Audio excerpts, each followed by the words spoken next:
Hello student, स्वागत है आपका जागृति क्लासेस लर्निंग ऐप पर। तो हम पढ़ रहे थे 11th क्लास फिजिक्स, ठीक है। उसमें सेकंड चैप्टर हमने स्टार्ट किया था। तो 11th क्लास फिजिक्स में सेकंड चैप्टर में हम पढ़ रहे थे त्रुटियाँ। लास्ट क्लास में हमने ये पढ़ा था, बता दूं आपको। त्रुटियाँ मुख्यतः कितने प्रकार की? दो प्रकार की अपन ने ली थी। कौन कौन सी? क्रमबद्ध और यादृच्छिक, ठीक है। क्रमबद्ध और यादृच्छिक, क्लियर। ये दो तरह की पढ़ी थी। क्रमबद्ध जो बार बार आती है और एक ही दिशा में होती है, या तो प्लस में होगी या और माइनस में। यादृच्छिक जो होती है वो क्या होती है? कभी प्लस में हो जाए, मतलब ये या तो प्लस में ही होगी या माइनस में ही होगी, ठीक है। मतलब कंटिन्यू एक ही दिशा में होगी। नहीं, इसमें कभी प्लस आ गया, कभी माइनस, कभी प्लस, कभी माइनस, कैसे भी आ सकती है, रेंडमली, ठीक है। तीसरा अपन ने भी देखा था अल्पतमांक त्रुटि। कौन सी? अल्पतमांक त्रुटि, ठीक है। अल्पतमांक को इंग्लिश में बोलते हैं लीस्ट काउंट। क्या बोलते हैं? Least count. लीस्ट काउंट का मतलब क्या होता है? ये आवाज करता है मार्कर, दूसरा मार्कर चेंज कर दिया, ठीक है। तो लीस्ट काउंट का मतलब होता है कम से कम काउंट जो वो कर सकता है, ठीक है भाई। चलो, ये सब अपन ने देख लिया था, बुक से देख रहे थे। चलो यहाँ से आते हैं अपन। यादृच्छिक त्रुटि हो गई थी, अल्पतमांक त्रुटि हो गई थी। अब यहाँ से आ जाओ, हेडिंग डालो, निरपेक्ष त्रुटि, आपेक्षिक त्रुटि और प्रतिशत त्रुटि। हेडिंग डालो।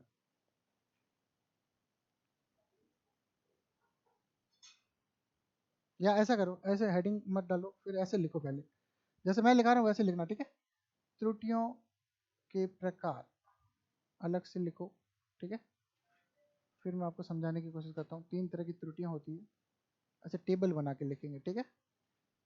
पहला परम त्रुटि। पहला कौन सा? परम त्रुटि या निरपेक्ष त्रुटि, निरपेक्ष त्रुटि। दूसरा आपेक्षिक त्रुटि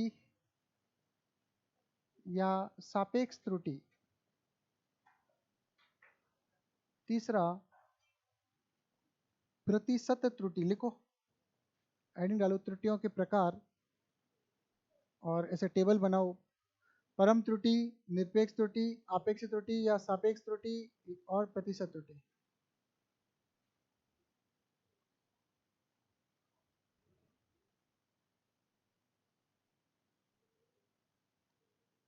ठीक है।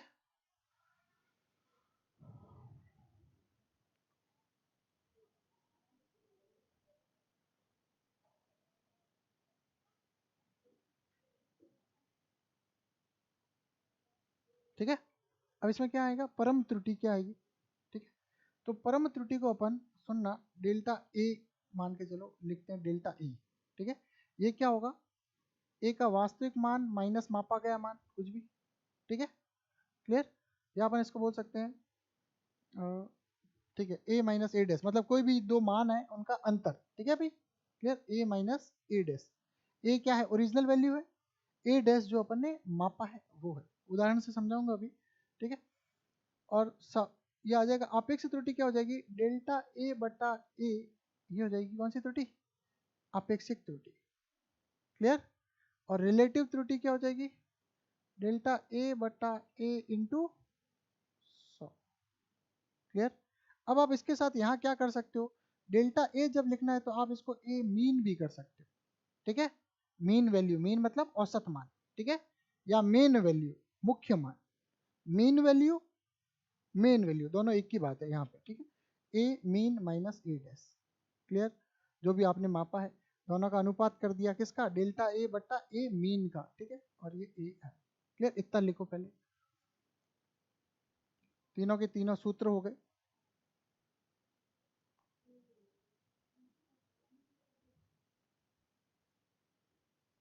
नाम में कंफ्यूज नहीं होना है। सबसे ज्यादा इंपॉर्टेंट है प्रतिशत त्रुटि, ये ध्यान रखना। अभी त्रुटि ऐसे ही कर लेंगे ना अपन, आपको मजा आ जाएगा। अब देखना, त्रुटि का कोई भी सवाल, चाहे नीट में आया हो चाहे जेई में आया हो, अपन अच्छे से कर लेंगे भाई।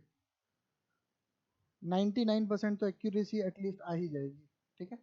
ठीक है भाई, जल्दी से सूत्र लिख लिए। अब देखो कैसे।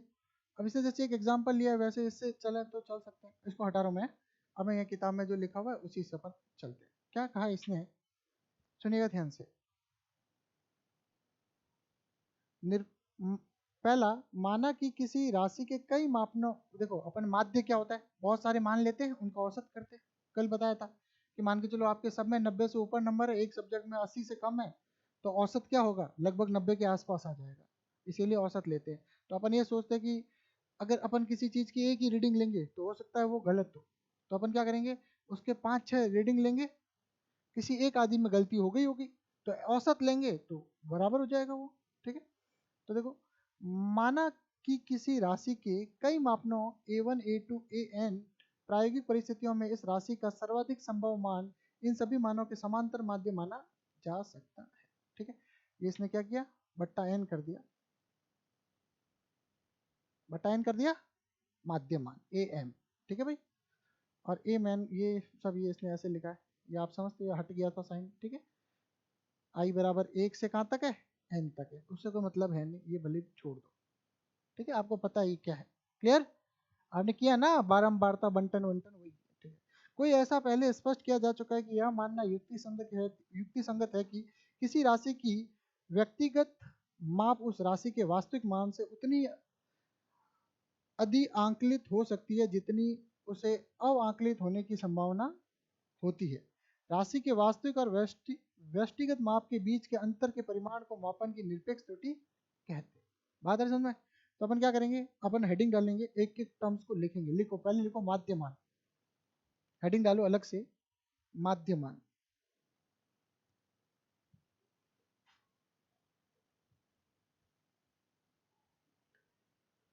किसी भौतिक राशि के, लिखो, किसी भौतिक राशि के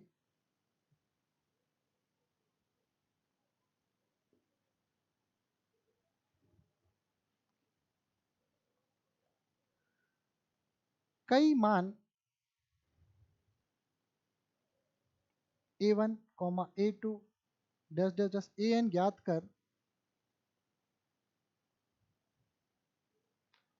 a1 ये लिखा हुआ ना, a3 dash dash dash an ज्ञात कर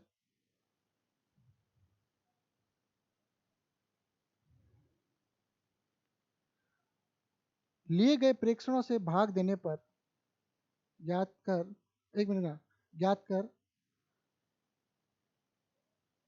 एक मिनट ना, ज्ञात कर लेते हैं, ऐसे लिखो, ज्ञात कर लेते हैं, किसी भौतिक राशि के कई मान a1 a2 ज्ञात कर लेते हैं, इन सभी मानों का योग कर,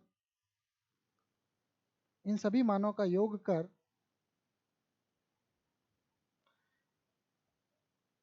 कुल प्रेक्षणों से भाग देने पर, कुल प्रेक्षणों से भाग देने पर माध्य मान प्राप्त होता है। अर्थात ये वाला सूत्र लिखो, ऊपर ऊपर वाला बस, ए माध्य बराबर, ठीक है, और ये सूत्र हमेशा ऐसे लिखना, बट्टा एन, है ना, ये सही रहता है। ठीक है, a1 plus a2 a3 an बट्टा n।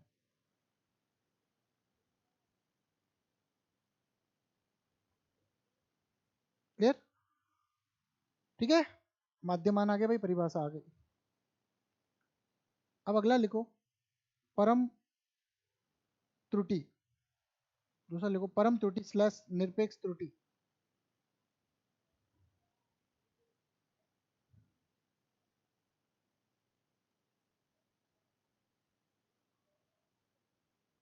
भौतिक राशि के वास्तविक और भौतिक राशि के वास्तविक और मापित मान, क्या लिखोगे, मापित मान के बीच के, व्यष्टिगत माप नहीं लिखोगे, मापित मान अपनी भाषा में लिखते हैं। भौतिक राशि के वास्तविक मान, वास्तविक के बाद मान लिखो, वास्तविक मान और मापित मान के बीच के अंतर को, बीच के अंतर के परिमाण को, ऐसे लिखा, बीच के अंतर के परिमाण को मापन की निरपेक्ष त्रुटि कहते हैं, मापन की निरपेक्ष त्रुटि कहते हैं।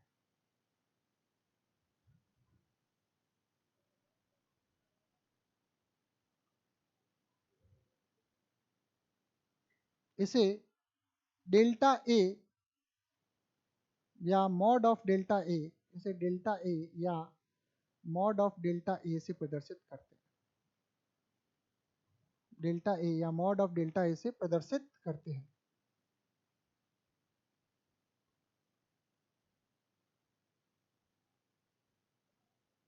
ठीक है, अब जब आपने ए माध्य लिखा है ना, ए माध्य लिखा है ना, उसके आगे लिख दो, ए माध्य जहाँ लिखा था ना सूत्र में, उसके आगे लिख देना ए मुख्य मान, मुख्य भी लिख दो, ठीक है, ताकि आपको पता चले यही मुख्य मान है, यही वास्तविक मान है और यही माध्य मान है। ठीक है, उसके आगे लिख देना ए मुख्य, ठीक है, मुख्य मान। और समझ में आया? अपने को अब कोई मुख्य मान तो पता चलता नहीं है, अपने ऐसे तो है नहीं कि भगवान ने आगे सब बता दिया हो कि भाई ये मुख्य मान है सबके। अपन ने जो भी मान निकाल लिया वो क्या किया, एवरेज करके तो निकाले और उनको मुख्य मान लिया। जी का मान बार बार 1000 बार माना, मापा एक समुद्र लेवल पे, तो तब वो 9.8 आया। तो आज तक अपन 9.8 मान रहे हैं। 9.8 यहाँ थोड़ी है कहीं समुद्र तल पे कहीं मापा गया है, अपन यहाँ पे क्या 9.8 मान के चलते। बात आ रही नहीं समझ में? तो इसने बताया कि समांतर माध्य भी वही होता है ना, औसत ही समांतर माध्य होता है, ये भी आप समझते हो। ठीक है, तो उसने कहा समांतर माध्य को राशि का क्या वास्तविक मान स्वीकार कर लेते हैं, तब हमारी व्यष्टिगत माप निरपेक्ष त्रुटियां इस प्रकार। ये लिखा। अब लिखो निरपेक्ष त्रुटियां, अब इसी के नीचे लिखना अतः निरपेक्ष त्रुटियां, ऐसे लिखो अतः मापित मान में निरपेक्ष त्रुटियां, ऐसे लिखना अतः मापित मान में निरपेक्ष त्रुटियां, इतना ही लिख देना। मापित मान में निरपेक्ष त्रुटियां ये लिख दो, डेल्टा A1 बराबर ए माध्य माइनस A1, ऐसे लिखो, जैसे लिखा हुआ वैसे लिख लो, सही लिखा हुआ।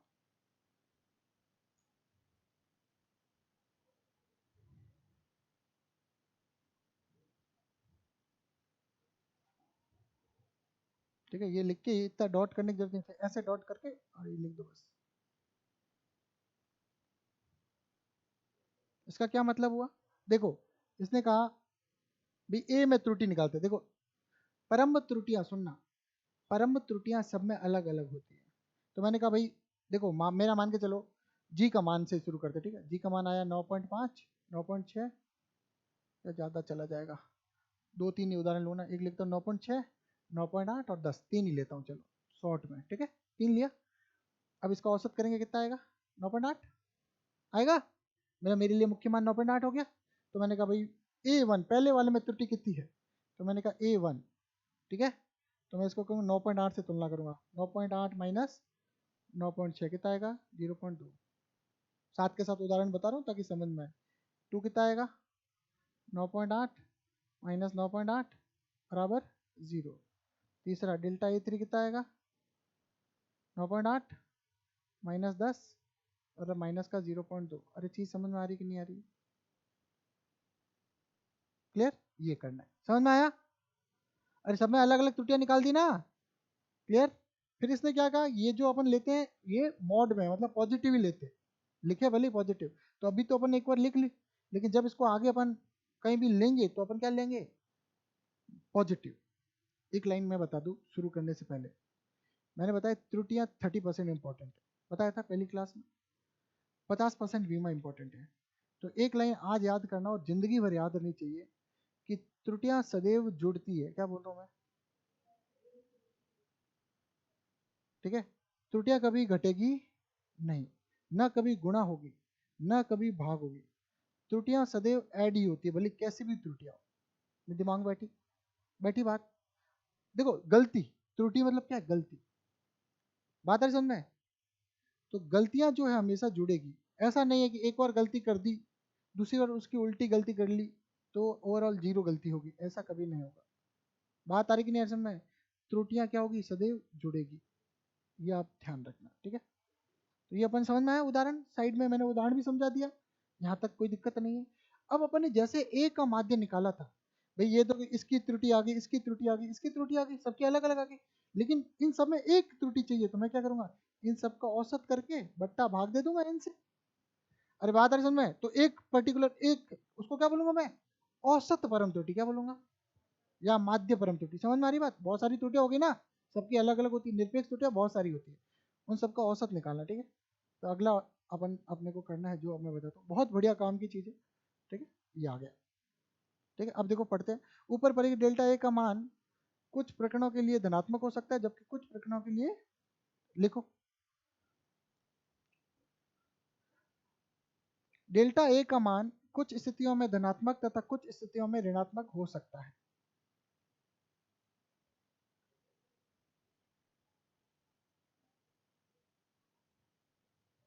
कुछ स्थितियों में धनात्मक तथा कुछ स्थितियों में ऋणात्मक हो सकता है।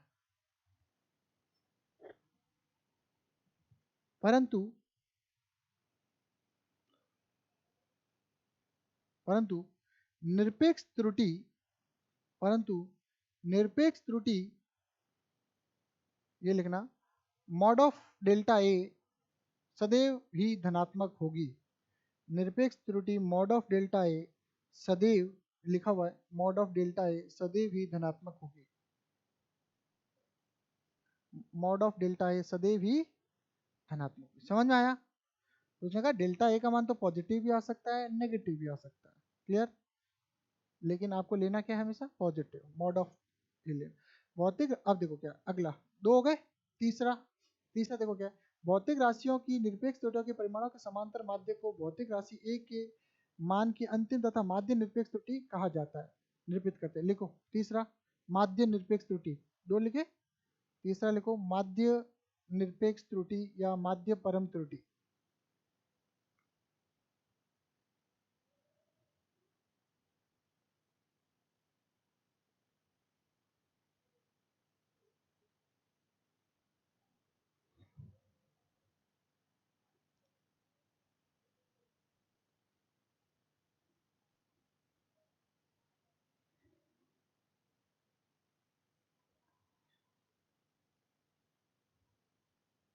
लिखो भौतिक राशि की निरपेक्ष त्रुटियों के सभी परिमाणों के माध्य को भौतिक राशि ए के मान की माध्य को भौतिक राशि ए के मान की माध्य निरपेक्ष त्रुटि कहते हैं। लिखो, लिखा हुआ है, उसी को मैंने जो शब्द काटने थे काट दिए। भौतिक राशि की निरपेक्ष त्रुटियों के सभी परिमाणों के माध्य को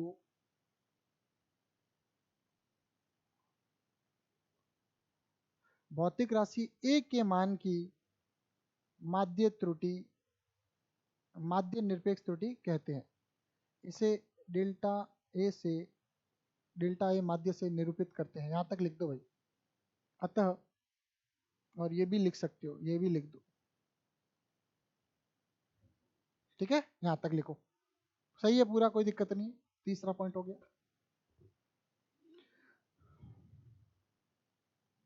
और अगर भाषा थोड़ी सी कठिन लग रही है तो इसको ब्रैकेट में कर देना, ठीक है, इसको ब्रैकेट में कर देना। इसका मतलब कि थोड़ी ढंग की बनानी है तो लिख देना, नहीं तो ये भी परिभाषा सही है, ठीक है। यहाँ ब्रैकेट बना देना दो जगह पे, बस, ठीक है। अभी समझाता हूँ, कैसे समझाऊंगा मैं अपने आप। सूत्र लिखो,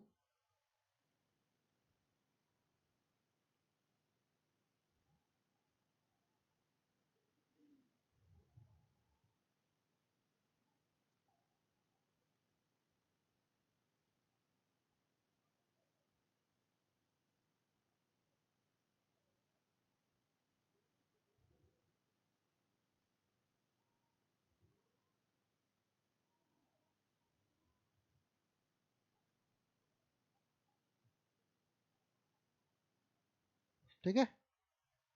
अब देखो इधर, ये है ना, इसको बट्टा एन ऐसे करना, ठीक, ये सही लगेगा ऐसे। समझ में आया यहाँ तक? कोई तकलीफ नहीं है।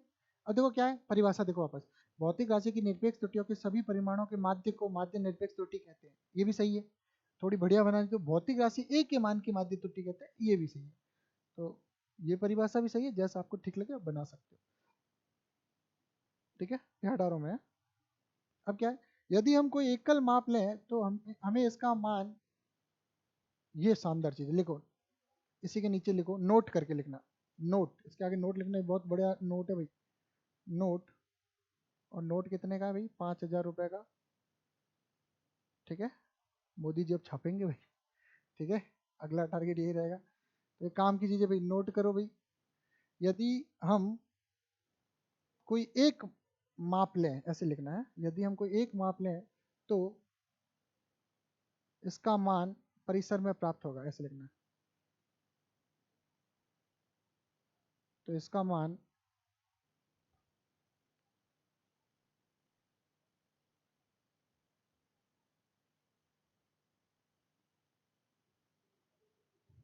ठीक है। अब इसके बाद इतना लिख दिया या नहीं लिखा तो अभी रुको, ठीक है। चलो ये प्राप्त होगा। अब मैं यहाँ पे एक स्पेशल केस और लिख देता हूँ, देखना ध्यान से मैं क्या लिख रहा हूँ, ठीक है। ए माध्य प्लस डेल्टा ए माध्य, एक तो लिखने का तरीका ऐसे होता है, सुनिएगा ध्यान से, एक तो ऐसे होता है, या इसको लिखने का तरीका कैसे होगा, और सुनते जाना ध्यान से। मैं इसको ए माध्य प्लस माइनस करूँ, प्लस माइनस डेल्टा ए माध्य, ये अलग से लिखना है, नोट है, मतलब ये इससे रिलेटेड वाली नहीं है, ठीक है, ये ध्यान रखना, बट्टा ए माध्य इंटू 100। देखो आपको ये दो चीजें मिलेगी, या तो आपको ए माध्य के बाद प्लस माइनस डेल्टा ए माध्य मिलेगा, मतलब परम त्रुटि मिलेगी प्लस माइनस हुई हुई, यहाँ परम त्रुटि मिलेगी, क्लियर। और या आपको क्या मिलेगी, प्रतिशत त्रुटि, बताया था ना अभी पहले। आपको यहाँ कभी भी ये कंफ्यूजन कभी नहीं होना चाहिए, इन दोनों जगह पे आपको कभी भी सापेक्षिक त्रुटि नहीं मिलेगी। तो देखो कैसे पता चलेगा, इसके पीछे प्रतिशत का चिन्ह होगा, तो आपको पता चल जाएगा प्रतिशत की त्रुटि है। सिंपल होगा तो आपको पता चल जाएगा कौन सी है, परम है। अरे बात आ रही कि नहीं आ रही समझ में, दो चीजें क्लियर है, ये दोनों ऐसे छाप लो स्टार करके, मतलब ये लिखने का तरीका, फॉर्मेट ये है, ए माध्य प्लस माइनस डेल्टा ए का माध्य, और ए माध्य प्लस माइनस डेल्टा ए माध्य अपॉन ए माध्य इंटू 100।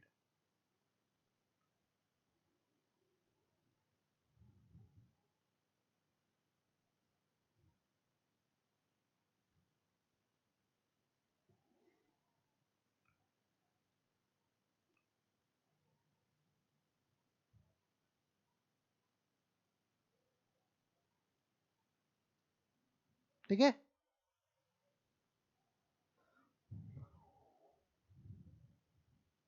और इसके आगे अगर और लिखना है तो इसको ऐसे भी लिख दो, ए बराबर लिख दो भाई, जगह है, बराबर कर दो, कहीं भी साइड में कर दो, क्या फर्क पड़ता है, ए बराबर, ठीक है। ये नीचे लिखा हुआ है वो अपना यहाँ काम हो गया। अब देखो इसका मतलब देखो क्या है, सारे सवाल जो आएंगे वो इसी फॉर्मेट में आएंगे, ये ध्यान रखना, न्यूमेरिकल जो आएंगे, अपन ये कर किस लिए रहे, थ्योरी में कोई नहीं पूछेगा, थ्योरी में आएगा तो ऊपर वाला सवाल आएगा, कौन सा, कल जो किया था कि क्रमबद्ध त्रुटियां तथा यादर्शक त्रुटियां और अल्पतमांक त्रुटियों का वर्णन करिए, ठीक है, या को समझाइए, वो थ्योरेटिकल हो गया। इसमें कोई थ्योरेटिकल नहीं आएगा, इसमें आएगा सीधा ये जो अपन लिख रहे हैं ना प्रोसीजर, ये लिख रहे हैं सिर्फ समझने के लिए, ये प्रोसीजर कभी पेपर में नहीं पूछेगा, ये अपन चीज़ों को समझने के लिए बड़ी ऐसे पूछ सकते हैं, माध्य त्रुटि क्या होती है, माध्य निरपेक्ष त्रुटि की परिभाषा लिखी, ऐसे छोटा सा पूरा कोई एक्सप्लेन करने नहीं आएगा, इससे आता है सीधा न्यूमेरिकल, ये ध्यान रखना, ठीक है। तो अपन इसको चलते हैं, आगे बढ़ते हैं, क्लियर।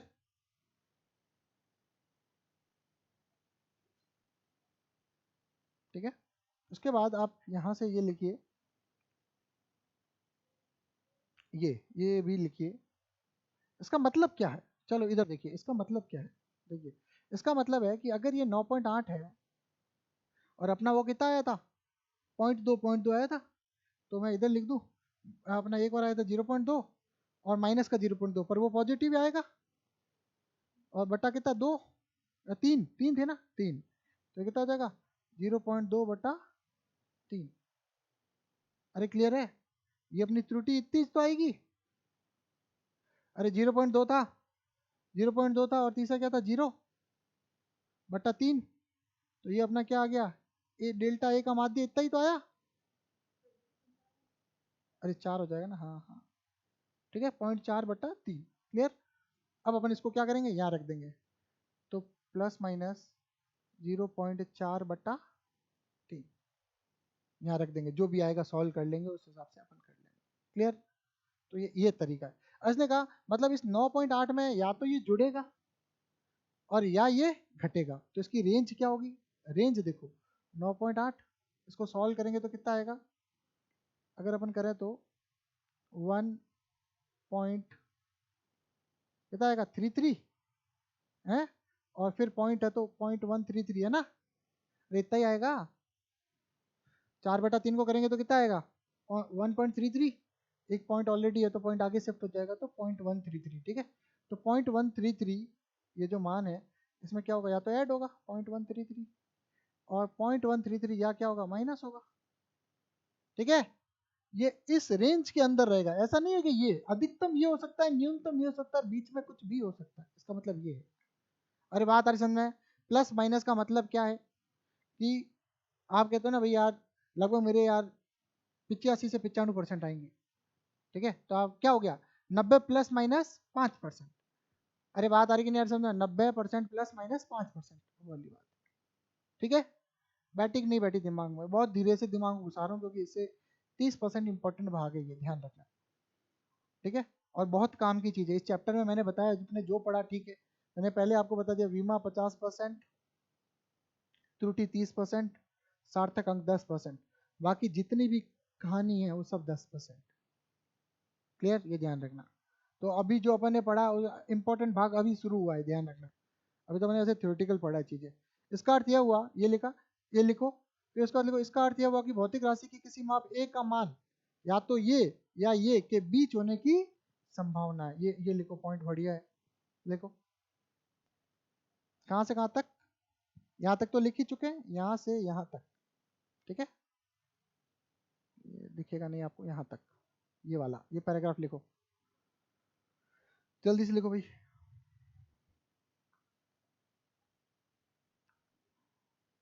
एनसीईआरटी किताब अपने आप में बहुत बेहतरीन किताब है, ये ध्यान रखना। पूरे इंडिया में चलती है, ठीक है, और बहुत ही मतलब बढ़िया लोग, शिक्षित लोग बैठे हैं जिन्होंने ये किताब लिखी है। और अभी देखो नई आई है अपने, फिर भी देखो चेंज होकर नई आई है। मतलब पिछले 10 साल से यही किताब है सिस्टम में, 10 से 12 साल हो गए। लास्ट किताब चेंज हुई थी आप मानो 2008-10 के आसपास।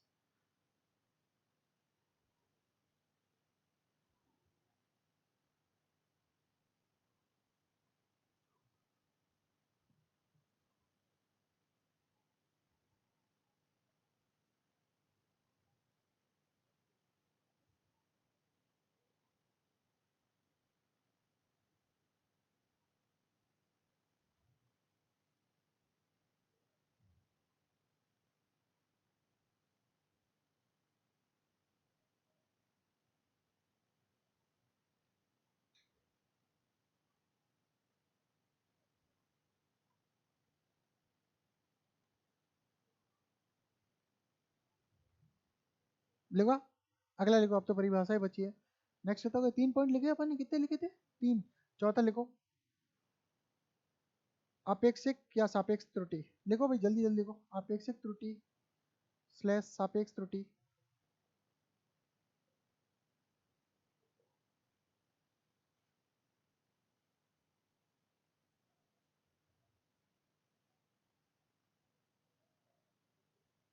लिखो यहाँ से, मापित राशि की माध्य निरपेक्ष त्रुटि डेल्टा ए माध्य एवं इसके माध्य मान ए माध्य के अनुपात को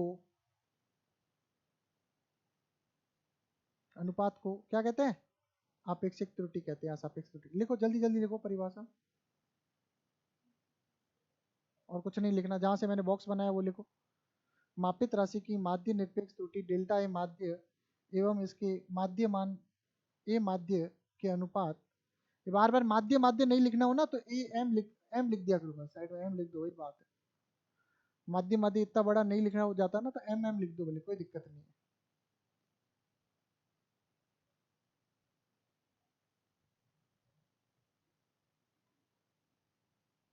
और ये हमेशा देखो ए के लेग में जाता है, ये देखो यहाँ आता है नीचे माध्य, बराबर में लिखोगे तो फिर उसका सेंस खत्म हो जाएगा, समझ रहे हो ना मेरी बात। ए नीचे ये ऐसे लेग में जाएगा, ठीक है, बॉटम में।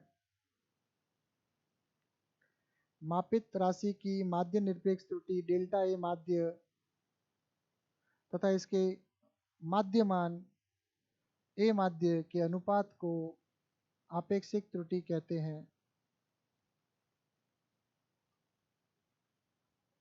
ये सूत्र लिख लो।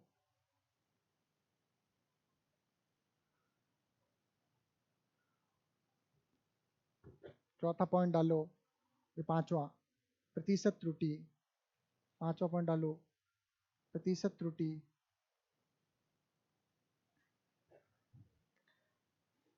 और यही परिभाषा लिख दो।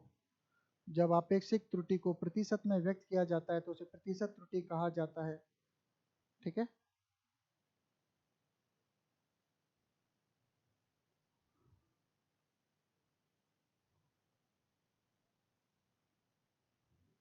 यहां तक लिखो।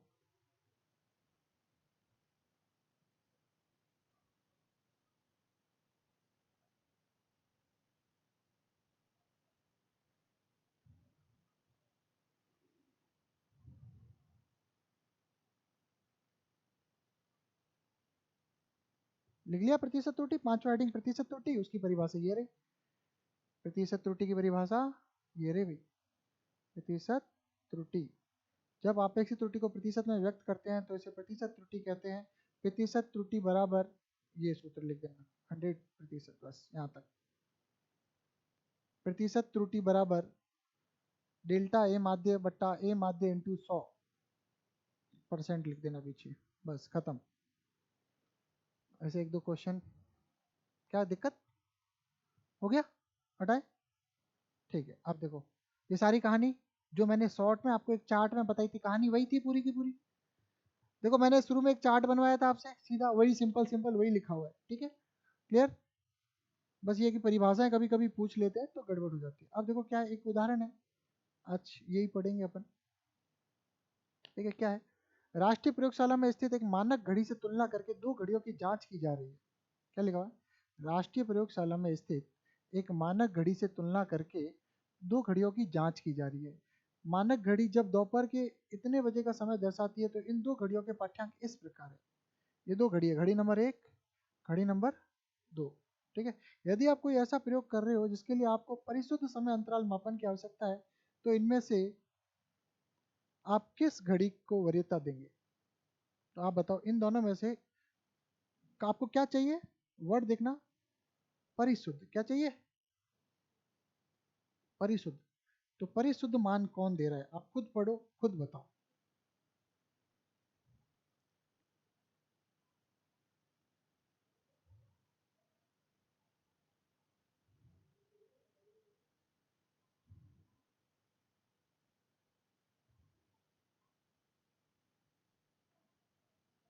कौन सी, दूसरी।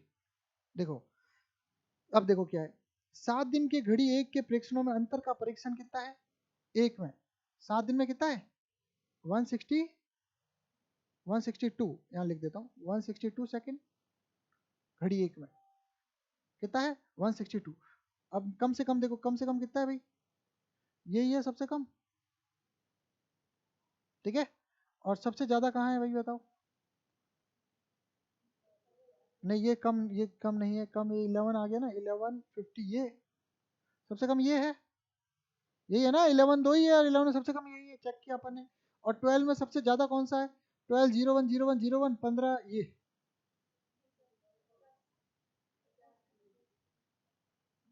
1150, क्या कह रहे हो।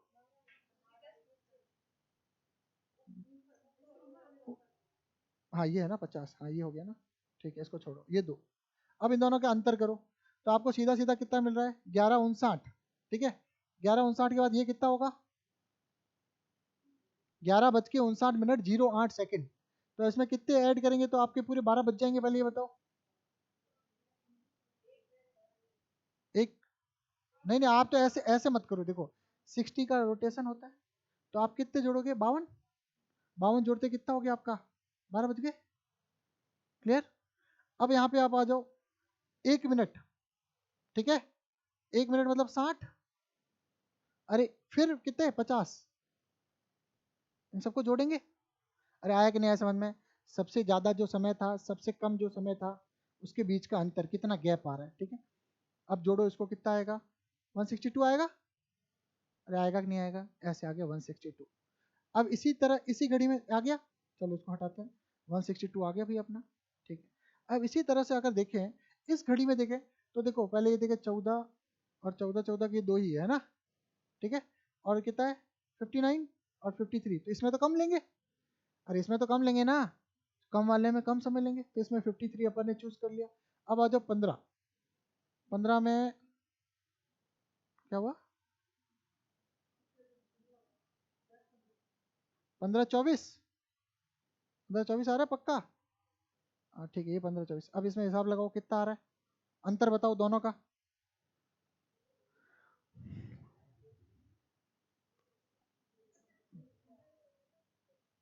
कितना आ रहा है, 31 आ रहा है भाई, इसने भी कहा 31 सेकंड, ठीक है।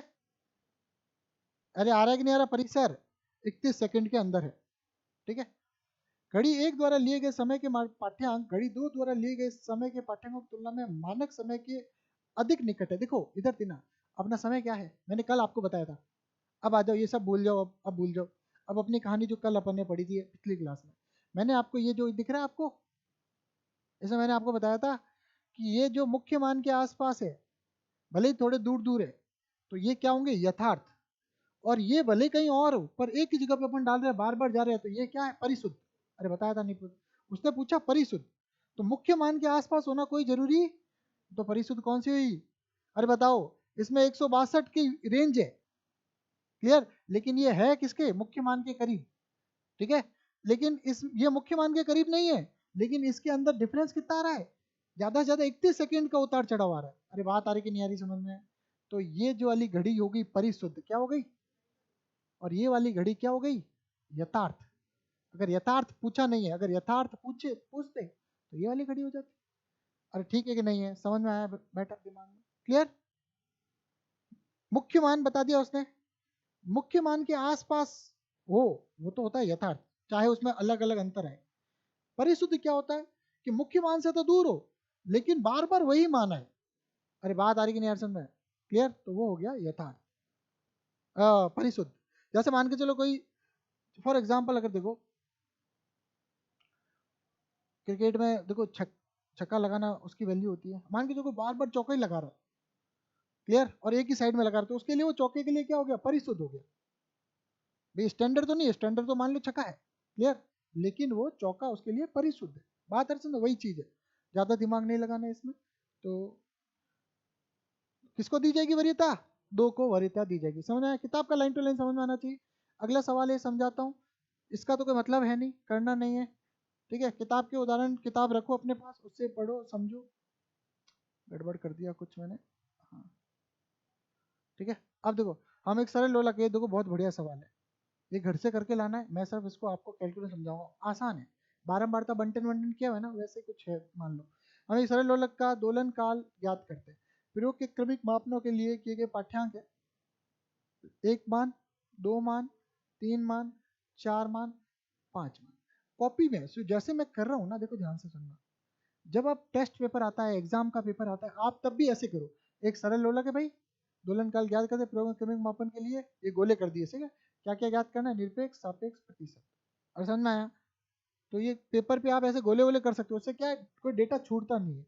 कितने, 1 2 3 4 5, तो 5 प्रेक्षण है भाई। तो क्या क्या करेंगे, इन सबको जोड़ के पहले क्या करेंगे, औसत, औसत लेके मुख्य मान निकालेंगे। तो ये देखो, ये सबका औसत लिया हुआ है। अरे ठीक है भाई, मुख्य मान निकाल लिया। अब इसमें एक टॉपिक है सार्थक अंक, इसमें आप कहीं ना कहीं सार्थक अंकों का प्रयोग किया गया है, लेकिन आप अपने हिसाब से आपसे वो वैसे कर लेना, ठीक, क्योंकि अभी सार्थक अंक आपने पढ़ा नहीं है। तो देखो पॉइंट के बाद कितने अक्षर है भाई, 2, तो इसमें पॉइंट के बाद 2 अक्षर तक लाना है, ये ध्यान रखना, ये सार्थक अंक के अकॉर्डिंग होता है। ये आ गया, क्योंकि सभी काल 0.01 सेकंड के विभेदन तक मापे गए, दिख रहा है कितने तक, 0.2 अंकों तक मापे गए ना, तो इनका अल्पतमांक कितना है, 0.01 सेकंड, क्लियर है भाई। तो अब मैं बोलूं विभेदन, सुनते जाना, वर्ड आ गया, देखो विभेदन तक मापे गए हैं, तो विभेदन, या मैं कहूं अल्पतमांक, ठीक है, या मैं कहूं न्यूनतम त्रुटि कितनी हो सकती है, तो लगभग वो सारी कैटेगरी में क्या आएगा, यही आएगा, ठीक है भाई। या पूछे यथार्थता, तो देखो यथार्थता, सुनना, यथार्थता, विभेदन या त्रुटि, ये तीनों शब्द लगभग एक दूसरे जैसे ही है, ध्यान रखना। अब त्रुटि की जगह कभी कभी यथार्थता आएगा। एक बार सवाल आया जेई मेंस में, त्रुटि की जगह क्या वर्ड दिया, यथार्थता, तो मापनी त्रुटि ही थी। विभेदन आ जाए तो ही मापनी वही है। बात आ रही समझ में, ठीक है, तो इसको ज्यादा दिमाग मत लगाना, ठीक है। क्योंकि सभी काल विभिन्न मापे गए इसलिए समय की सभी मापे दूसरे दशमलव स्थान तक है, इस औसत काल को दूसरे दशमलव स्थान तक लिखना उचित है। लिखा? क्लियर? ये सार्थक अंक का साथ में पॉइंट करते हुए चल रहा है। मापन में त्रुटियां, अब त्रुटियां हैं भाई आपको पता है, ये औसत मान आया 62, ठीक है। तो अब इस 62 किसी को किसी में से घटाओ कोई फर्क नहीं पड़ता, ये ध्यान रखना, इसमें कंफ्यूज बिल्कुल मत होना, किसी को किसी अपने को लेना तो मॉड ही है, ठीक है, तो कोई फर्क नहीं पड़ता। तो इसने जो मान मापे हैं उनमें से क्या किया, इनको घटा दिया और ये मान आ गए। क्या करेंगे, अब इन सबका औसत करेंगे, तो इन सबको जोड़ेंगे मॉड में, माइनस तो हटा दो, इन सबको जोड़ेंगे, बट्टा कितना भाग देंगे 5। अरे क्लियर, ये देखो कितना आया 0.11 सेकेंड। अरे आया कि नहीं आया, तो अपने को क्या मिल गया 0.11 आ गया भाई, दिख रहा है सबको? अरे क्लियर है भाई, दिख रहा है कि नहीं दिख रहा? ठीक है भाई, अब चलते हैं आगे। चलो, इसका अर्थ यह है कि सरल लोलक का दोलन काल कितना है। अरे उसी देखो पूरा अपन ने जो मेथड किया है ना, उसी को ये उदाहरण से समझा रहा है, ये आपको करके लाना है घर से, ध्यान रखना। ऐसे लिखा है इसने, अपन ने कहा था ऐसे लिख सकते हैं, इसने कहा ऐसे लिख दिया, अतः इसका मान या तो इतना होगा या इतना होगा, ये भी सही कह रहे हैं, इतना या इतना। पूरा उदाहरण समझ के लिख के लाना अपनी लैंग्वेज में, ठीक है, तभी आपको समझ में आ जाएगा। क्योंकि सभी निरपेक्ष त्रुटियों का समांतर माध्य कितना है, इतना है। अतः इस मान में सेकंड के 10वें अंश में पहले से ही त्रुटि है, इसलिए दोलन काल का मान सेकंड के 100वें भाग तक व्यक्त करने का कोई अर्थ नहीं है। इसको व्यक्त करने की सही ढंग इस प्रकार है। बात आ रही समझ में? फिर इसने लिख दिया 2.6, मतलब एक एक डिजिट हटा दिया, 2.6 प्लस माइनस 0.8, पर ये भी उचित है, कोई दिक्कत नहीं, ठीक है। अरे बात आ रही कि नहीं समझ में? ये भी उचित है। ध्यान दें, अंतिम संख्या 6 विश्वसनीय नहीं है, क्योंकि यह 5 और 7 के बीच कुछ भी हो सकती है, हो सकता है। इस तथ्य को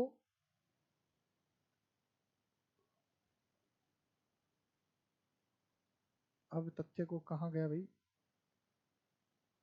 संकेत के रूप में हम इस प्रकार कहते हैं कि माप में 2 सार्थक अंक हैं। अब सार्थक अंक है, देखो आपको आता नहीं, अभी पढ़ाया नहीं तो आएगा कहाँ से।